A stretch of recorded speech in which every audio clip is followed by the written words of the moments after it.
Welcome to Real Estate Agent Superstars. I'm your host, RJ Baxter with Intercap Lending, and today I have a veteran of the real estate industry, Melodee Rivera with Keller Williams.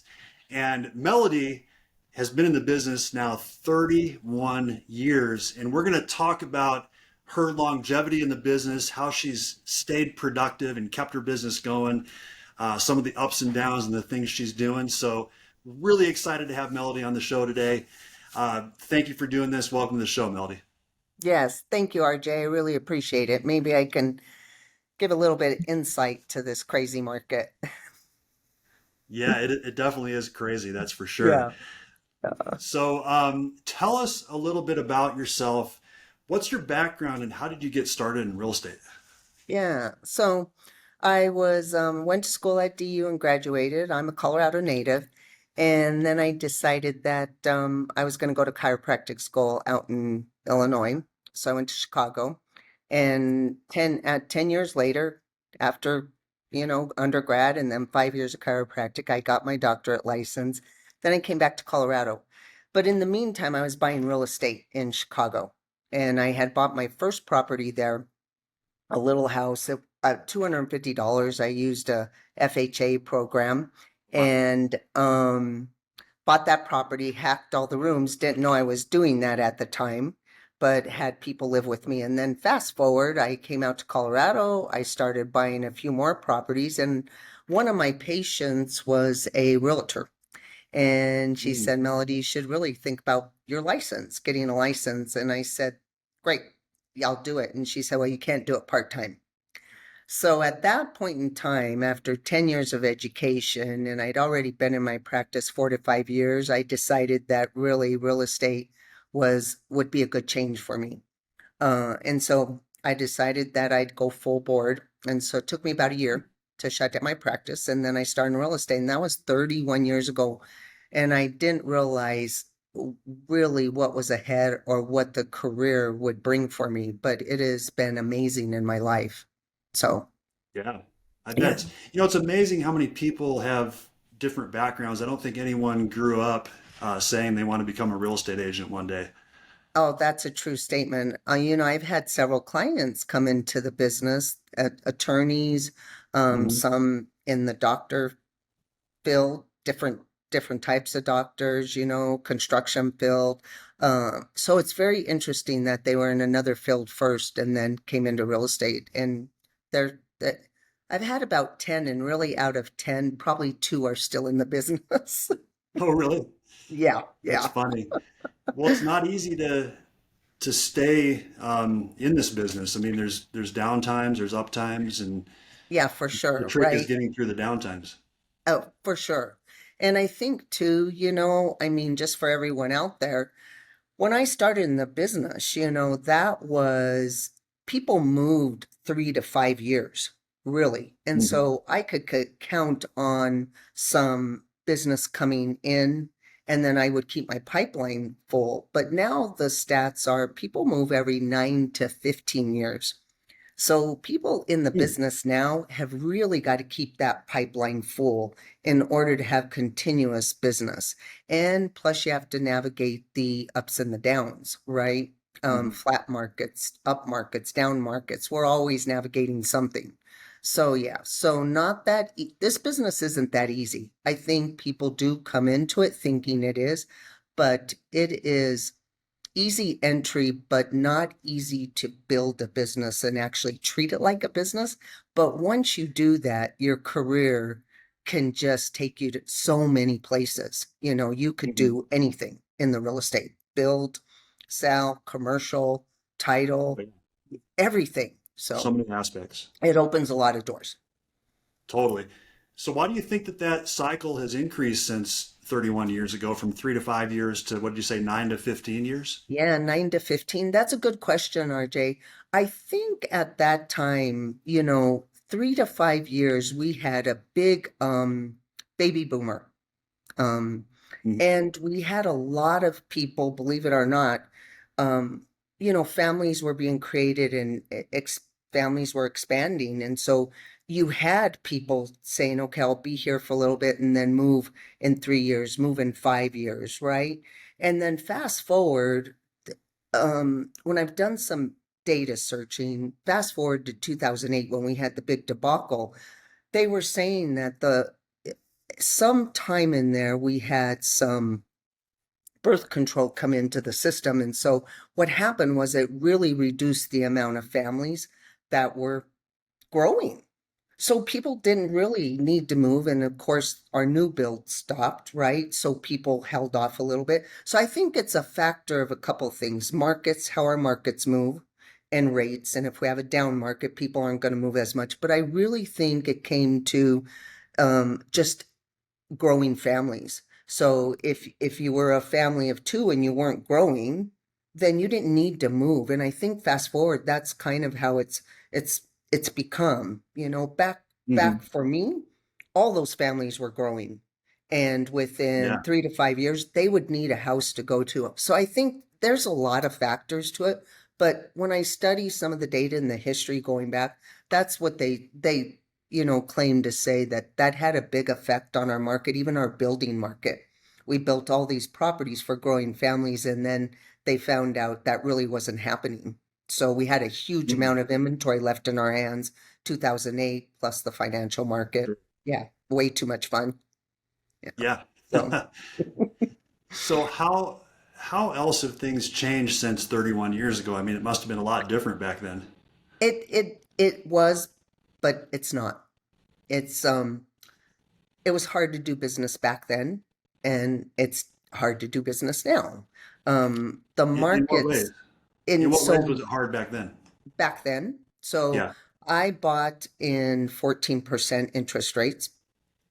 So it was Mm. 14%. Okay. Then it came down to 9. All right. And we were doing things already 30, 31 years ago. We were doing 2-1 buy downs. We were doing all of those things in order to get people into the market. I think people forget that we still had unemployment was probably not as low as it is now. We were coming out of the 80s of the savings and loan crash, at least here in Colorado. So we had our challenges here in trying to help people buy and sell. Mm. So there were programs out here to do that, but we were selling at 14% and then 9%. And people's income certainly follows that, right? We were not making, I mean, it was $2.50, I think, at that time for, a base salary, or not salary, but Minimum wage. yes, thank you, minimum wage. Uh-huh. So fast forward now, people will say that the prices are very high, right? But we make more income now, and the rates are at 6.5, 7%. But really, that was an average rate. So our difficulties 30 years ago were we still had to sell at 14%. People only had so much income. Okay. The one thing that was on our site though is we had inventory. We had a lot of inventory back then, right? So now 30 years later, it's still prices feel high, right? Our incomes are up, but it's still pace is at the same. But now the rates are a little bit of shock to everyone, so we have to try to shift so Mm. that we can accommodate the emotion for people because they're used to being in 3%. I'm used to being in 14%, 9%, 8%. But if you've Yeah. never been there, you don't know that really 6%, 6.5, 7, those are good rates. So we Yeah. still It puts had it in perspective. yeah, we still had challenges. We had high rates.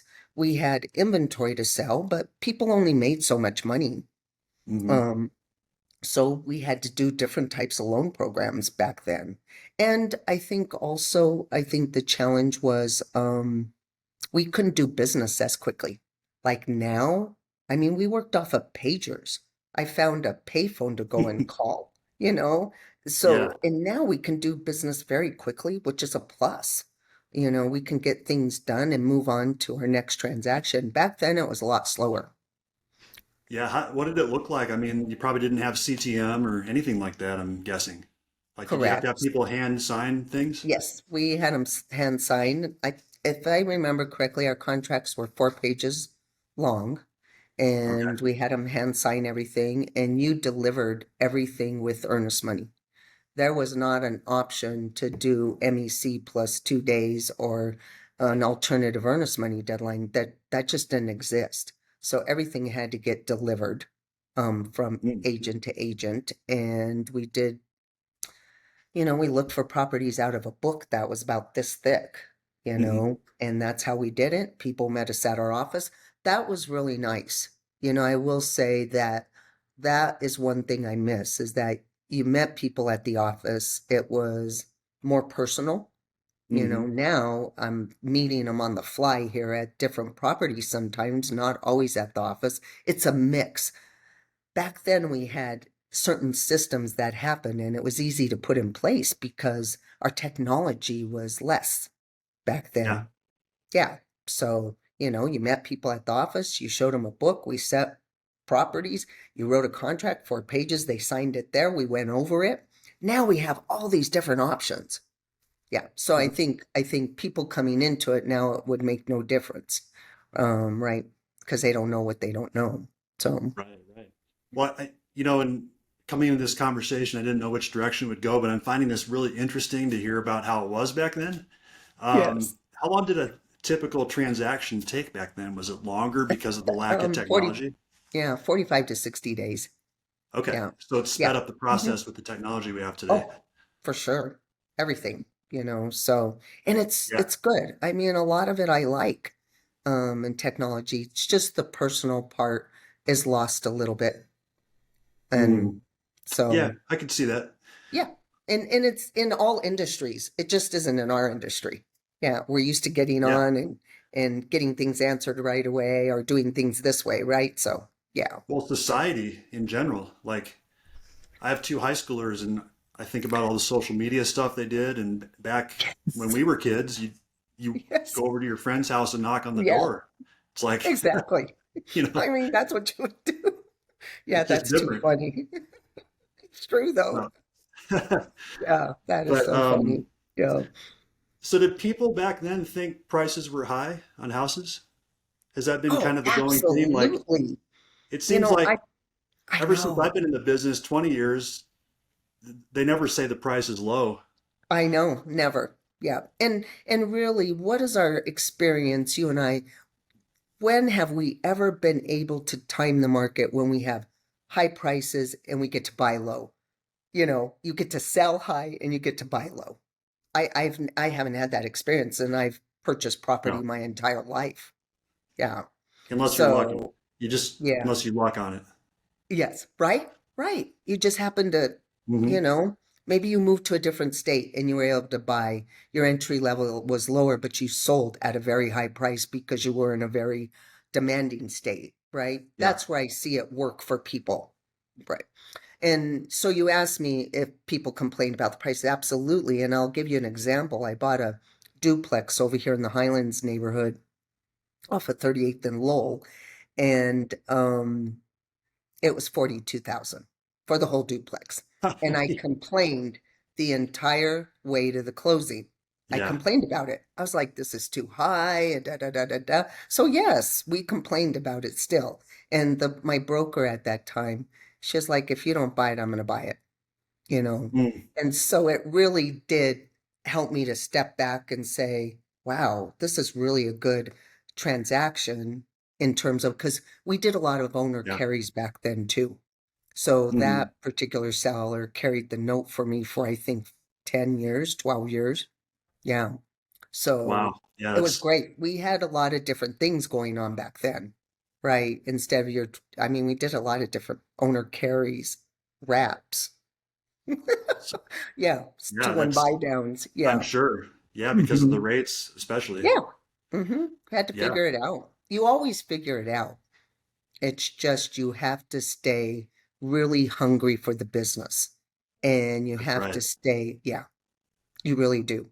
It's got to be a passion. It's got to be something you love. There has to be a drive for you to keep going and to shift with the markets and adapt. Yeah. 100%. Yeah. I'm a believer that there's always business out there, so you just have to go get it. Yes. Like Yeah. same thing's true Absolutely. today. While you're I'm 31, you're 20 years. I mean, we've been through a lot of Hmm. different shifts. Yeah, totally. So what's been the secret to your longevity? I really do think now that when I really sit down and think about it, I have a passion for it. But I started in this business wanting to build wealth with real estate. Hmm. And that has been my passion all the way along. I truly believe that if you're in this business and you're not buying real estate, you're missing 80% of why we're here. I mean, Hmm. we should be buying our own product. And I don't care if it's just one other property. You should be doing that. Yeah. And so I really started building wealth, but that passion has always stayed the same for me, RJ, is that I continue to buy real estate. It doesn't matter what market we're in, I am always in. And that has helped me stay motivated to help others to build wealth because 30 years later, what it has helped me do is really live an amazing life. I live the life I want to live. I can retire tomorrow if I want to, or continue to do business. So there's got to be some passion that drives you there. They always talk about the big why. There's got to be a why that keeps you in the business. And for me, it was building wealth and creating a future for me to want to live the life that I choose to live. It's different for everyone, right? And so I and I'll say there's a second thing that's helped keep me in the business and keep the drive there is probably early in my career, I decided to build a team. And so Hmm. 5 years into my career, I decided to build a team. I started with a buyer agent, a listing agent, and an executive assistant. And I've always continued to do that. And that keeps me um, accountable for one, Hmm. but also what it does is it helps energize me because you have to remember 31 years is it's there's people 40 or 50 years even in my business, and that drive every time it shifts becomes, I mean, we can all just say it, daunting. It just we'll have to shift again. Now we have to figure out how to do business again. We have to find out who's going to do business with us, right? And then we have to learn different loan programs or different ways of doing business. And that becomes a daunting, um, arduous path when it's doing it every 5, 8, or 10 years. Sure. And so for me, the second one is I love buying real estate as rental properties, but also the team. I really I will always have the team in place. Just because that drive really helps me, their energy. So, Yeah. Yeah. How did you first start building a team? How did you find your people oh, initially? by so many mistakes. I I mean, oh right my, there with you. I did the same right? thing. I was like, can I not Yeah. get this right? I mean, I have had teams as big as 15 to 2. I'm like, okay, it's me and the executive assistant now, you know, Yeah. up and down, right? So really, back then it was word of mouth. You could really, you know, 26 years ago, I could go and talk to people at title, right? And say, who's looking to be on a team? Who would like to have a mentor that's really going to teach them how to do the Hmm. business? So for the actual team members, buyer agents and listing agents, that's how I did it. Now, fast forward in the middle, then I started using all the fancy things on technology, right, to get out there. LinkedIn, all those things. So I found great people that way. And then the third, now fast forward, it's still word of mouth. I have a team of 6 right now. And Yeah. so yeah. And it's word of mouth, but in the middle of my career, I did more of the LinkedIn and any technology that I could use to get the word out. Yeah. So, Yeah. but always, always, always searching and always it's a challenge, I think the biggest challenge is an executive assistant. Mm, That's the first thing, really. People should get a transaction coordinator and then they should get an executive assistant. Those are the two people you absolutely should have if you want to grow. Um, yeah. so, Do you have those two roles right mhm. now? Yep. And I've always had them. Those two I've managed to keep in play, except for 1 year. I was Okay. out an executive assistant. Let me tell you, once you have one, you will not go back. It doesn't matter what market you're in. You will figure out how to get business to keep your executive assistant in place because you don't want to do all the things they do Yeah. once you have one. Yeah. Yeah. You What don't does your realize. executive assistant, what does your executive assistant do? So what she does is everything. I mean, she does all my coordination of showings. She does all my coordination with inspectors. She gets all the listings ready. All I'm doing is prospecting and going on appointments and going to networking events. And I still do a lot of open houses. I mean, fast Mhm. forward 31 years, I'm not out of the open house game. I mean, I could be, but I enjoy doing them, so I still do them. So she does everything else. She's coordinating the closing. She's coordinating all the contract dates. She's making sure with my transaction coordinator that we are on schedule. She's getting all the title commitment, all of the association and documents, all the inspection setup, the appraisals, verifying that our appraisals come in, keeping track of all the management items in our systems, right? And then also we do about 4 events a year, and she's making sure all 4 of those events are in play and we're ready to go in January, March. We do them every quarter. So she's usually about 3 to 4 months ahead working on the next one. So yeah, Okay. so she does quite a bit. She'll meet the clients, she'll go to talk to them. So I'm really trying to train the team is what I'm doing. I'm big on training and Mhm. then also converting. So Okay. Do you yeah, have written out job descriptions for each person? we do. Yeah, we Okay. do. They're Okay. not real in depth, we try to keep it simple. So but she So, does tend to continue to add to hers. She'll so for usually say, "Oh, executive, and here's one more job right. that So I is her do." job description everything? That's Yes, exactly. everything. Yeah, everything. Yeah, Keep it yeah, really simple. exactly. Yeah. Yeah. Are your client events, are they client events? Your 4 events a year? They are. So one of them we do, like we're getting ready to do a big so we did a July 4th event, and Okay. that's where we usually rent a space. We have people come out to, let's see, what did we do on that one? We did bundt cakes for the Mm. July 4th, and then like a small, just a meet and greet. And then we also had a dog photographer there. So people who had Oh, dogs could take all the photographs they wanted and get them right there. Yeah. Now, cool. the next one we're getting ready to do is a pie event. Well, they'll come and pick up their pies. And then the one that we do at the end of the year typically, oh, and I'll tell you another one we did.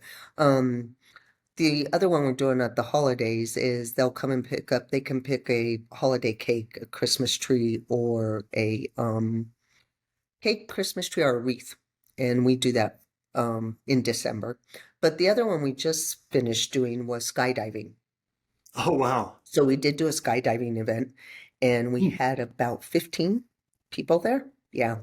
Okay. So that one was amazing. We did that in August. Yeah. So Wow. another one we're getting ready to do, if we can hopefully get the weather, is oh God, now I just lost my train of thought, is where you're going across the lines. A Oh, zip what is line. Yes, thank you. Jeez Yeah. Louise. Zip lining. Yeah. So we're going to do that. So I Awesome. think we've got a group of 20 now. Yeah. So Okay. yeah. Yeah. Cool. So we'll mix them up a little bit. Hmm. Yeah. So we've done movie events. We've rented out the parks with all the water parks. Yeah. We've rented those out. Hmm. We've done, what else have we done? Movies, water parks. And we've done wine events, wine and chocolate. Yeah. Mm. So Okay. that helps me to get back in front of the client Hmm. because, you know, making calls to your sphere is so important. But you Yes. have to remember, 31 years ago, we didn't do a lot of that. We didn't have a CRM. We didn't have a database. Mhm. So I didn't do a lot of that so for me to do it now, I might make 6 calls a day. I tell you, I'm on the call for 20 minutes, 30 minutes, on my call. So I'm trying to get 20 in. 20 is my goal every day. I don't think I've gone past 6 Yeah. this year. So I'm just being That's honest. great though. Yeah, You I must mean, have really great relationships with your clients. I do, and so we do end up on the phone for quite a bit. So that's why those client events are so important to me because I do end up seeing ones I wasn't able to reach out to. They come to the event. We typically have anywhere between on a low end 30 and then a high end 100. So, Okay. So did yeah. you skydive Uh-huh. also? Yep. Yep. Nice. Is that your only time doing it, or are you a No, regular that was my skydiver? second time. My first Okay. time was a year ago, and this time I actually got my husband to go, so it was great. Yeah. That's awesome. So, yeah. Cool. It's on my bucket Yeah, list. and clients that I thought would go were like, "No, what are you thinking, Mel? I'm not doing that." And then people I didn't think would go, they were like, "Yes, sign me up." I'm like, "What?" So it's really fun to ask people, right? Because the ones that you think are going to attend with you are like, no way. Yeah. So we That's had a interesting. lot of fun. We did it out in Longmont. So yeah, I bet. And I bet that creates such a close bond with those 15 that did come there. Like, absolutely. Yeah. I It's think a people think they great have to way. have 200 people at their client event, but you Uh-uh. know, Yeah. That was a great bond for those people. And of course it's the same ones that want to do the zip lining, right? So it's great. yeah, Yeah. Yeah. that's Yeah. cool. So, So if you were to rewind to 1992 and talk to yourself back then, what would you tell yourself getting started? I was very fortunate that if I was anyone else, I would say I did this by accident. Get a mentor. It Yeah. was an accident for me because really, when I went into the chiropractic business, I had a mentor. I joined a group of Mhm. 50 doctors. They had systems and I just followed what they did. And then when I came into the real estate business, the patient I had, she was the owner of the company and she was my mentor. And there was only 5 of us. And I'll tell you, if she told me to go on the corner and spin a sign, I would have done it. Everything she told me, I did. And that was by accident. Mhm. So both those having mentors, and now fast forward, I see how important they are because we don't have a lot of guidance in real estate. You get your No. license and then you go sign up at an office and then you're just there. And you Yeah. really don't know what is the next step? What do I do? What system do I create? And when I went to the mentor that I did go to, they had systems in place and I just followed the systems. And Mm. and trust me, if you went to them and you said, "Well, I want to do a newspaper," the first thing the husband would say to you, "Well, how many transactions do you have?" "Well, I don't have any this month." "Well, I don't think you can do a newspaper then." He really kept you and I think the other thing is accountability. That if you have a good mentor, they keep you accountable, you will do very well.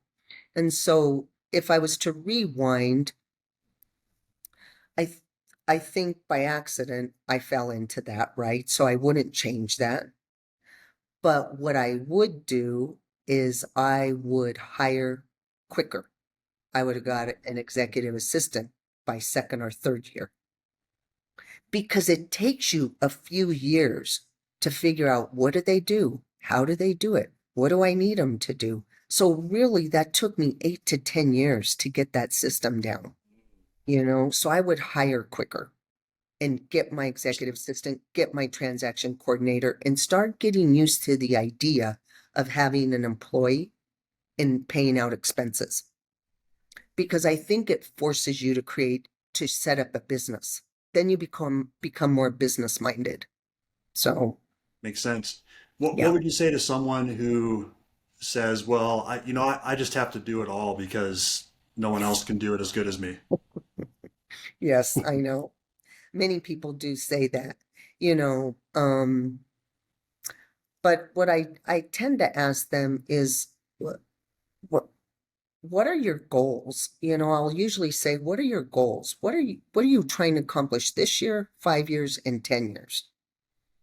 Because if the goal is this year for you to do it all yourself and to understand the systems so you can teach someone else, then I think that's a good way to do it. But if your goal is to do it because financially you're scared, I think that's in my opinion, a decision that you need to carefully think about because you can't grow without leverage. I learned Right. that very quickly. Leverage is everything. So you really need to take a step back and say, what are my goals? And Mm. what is my motivation for being in this business? Why am I here? Because if you really are in the business to be a professional realtor and to treat it like a business, these are the steps you have to take, right? So you don't open a restaurant without a cook, and you can't be the cook, the dishwasher, and the server and take the money in. You just No. can't be it. But for some reason in our business, people think they can be all of those: the cook, the server, the host. And you cannot do that in our business. Eventually, you will fail because you're not leveraging. And it doesn't matter what market you're in, you can leverage, but you have to really make some effort to do it, right? This job is work, right? So does Mhm. it get easier? It does. But you will put 10 years in before it gets easier. And now with the technology, it should really be 5 to 8 years for everyone, not 10 years like it took me. Or even I've met agents 2 years. I mean, they figure it out in the first year and then they start Yes. ramping up, and before you know it, they're off to the races. Yes, absolutely. Yeah. And I think hiring quicker helps you to understand, oh, this is what I have to budget for. Mhm. This is how this person actually is helping me. It gives you a good understanding of a true business, right? And I think that's where the difficulty we have in our industry is that we come into it, but we come into it thinking we're going to make a lot of money in a short amount of time with a little bit of work. I mean, that's what a seller wants. A lot of money, short amount of time, and Right. not too many hassles. And that's what we think as realtors, and that isn't the way it is. Yeah. So Yeah. if you can learn that out of the gate, you'll be successful no matter what. Yeah, totally. So, what would be your word of advice to people right now in this market that are struggling to get through it? Maybe they have that fear, they're not closing a lot, so, hiring is, they can't imagine hiring. What would be your Right. word of advice to get through this period of time? Because this is just a moment in time, in my opinion. The market will It change. isn't just a moment in time, right?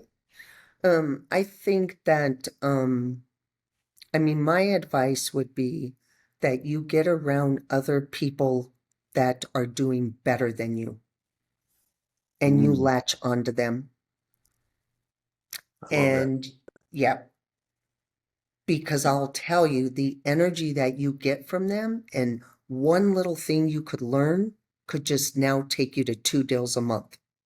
Hmm. And I think that's the first thing people have to understand is that get people that are much better than you, right? I'm Hmm. always hunting for that because someone's always better than me. Someone's always doing more business than me or doing it differently, right?